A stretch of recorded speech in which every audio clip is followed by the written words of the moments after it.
Los mexicanos comenzaron a emitir su voto este domingo en unas elecciones generales marcadas por una violencia brutal y en las que el candidato presidencial izquierdista Andrés Manuel López Obrador aparece como el puntero, constató la agencia AFP.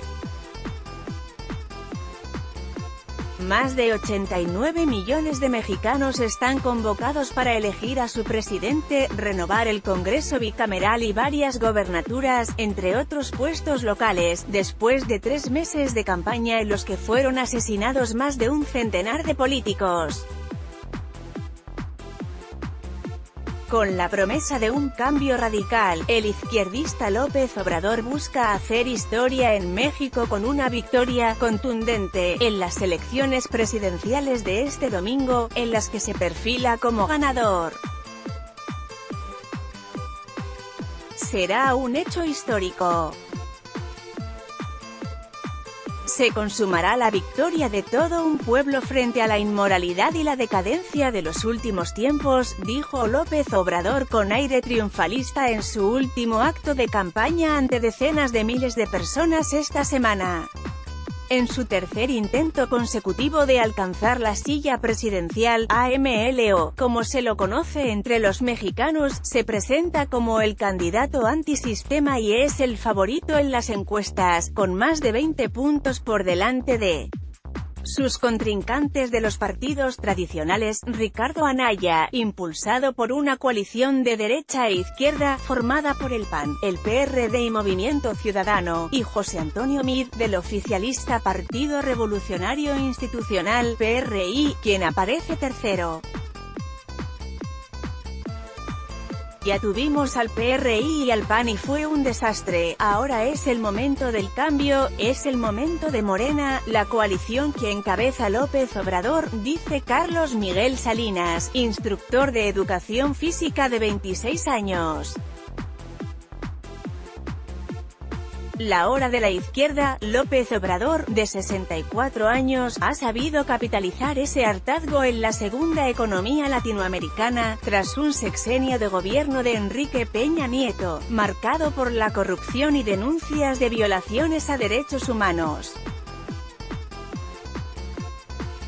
Si se cumplen los pronósticos, estas elecciones marcan un giro en el mapa político mexicano. Algunos comparan a este giro con un temblor, otros lo consideran un giro estructural en la política mexicana.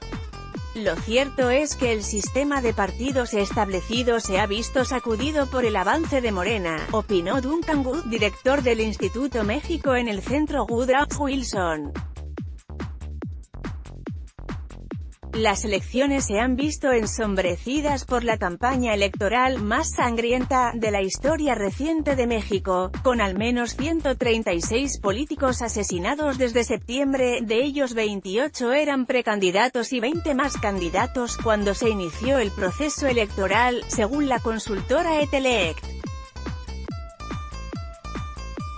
Un número significativamente mayor al registrado en 2012, cuando 9 políticos y un candidato fueron asesinados, añade. La violencia es tal que muchos mexicanos tienen hasta miedo de salir a votar, no sabemos si salir o no salir de nuestra casa, porque pues como dice, ¿verdad? Salimos pero no sabemos si vamos a regresar, dijo Margarita Rodarte, una mujer residente en Ciudad Juárez, una de más violentas de México. Un gobierno sin lujos ni privilegios, el combate a la violencia y la corrupción, a la que relaciona con la mafia del poder, es justamente la prioridad dentro del tsunami de reformas que planea AMLO dentro de un cambio radical.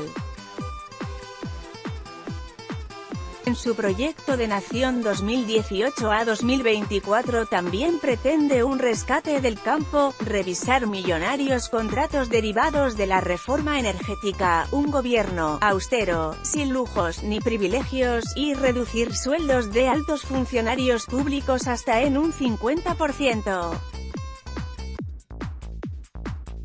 Todo para incrementar programas sociales y reducir la pobreza. El problema es que muchos mexicanos y analistas le critican una falta de propuestas concretas, bajo una retórica populista, que podría conducir al país por la misma senda de la crisis económica en Venezuela. Una de las mayores interrogantes es su relación con el presidente Donald Trump y sobre todo, cómo dos modelos tan antagónicos funcionarán a ambos lados del río Bravo, en temas tan vitales como migración y negociaciones hacia un tratado de libre comercio. Ha centrado cualquier solución en torno a su figura y a su capacidad personal para resolver asuntos. Es una incógnita. ¿Qué va a pasar?, advirtió Fernando Duorat, analista político. Su discurso y forma de llegar al poder no es muy distinto que otras personas como Trump o Chávez, a través de la polarización. Y también lamentablemente podría López Obrador ejercer el poder a través de ese tipo de discursos, añadió, pero para otros, no hay nada que temer. Hay quien maneja la hipótesis de que los mercados financieros pueden reaccionar mal. Esto es absurdo, es campaña política para generar cierto miedo, matizó Roy Campos, dueño de la encuestadora Mitofsky. Nosotros creemos que pese a los titulares alarmantes, la economía mexicana tendrá un desempeño bastante bueno en el primer año de la presidencia de AMLO, destacó un informe de Capital Economics. Varios expertos defienden que el PG, como también se lo conoce, entró en la senda de la moderación y que todo dependerá de lo que pase en el Congreso y de su capacidad para tejer alianzas en un país polarizado. Además de presidente, unos 89 millones de mexicanos están convocados para votar gobernadores, alcaldes, senadores y diputados locales y federales entre los más de 18.000 puestos en disputa, la primera vez que se eligen tantos en un solo proceso. URL corta, http://rbb.cl/cami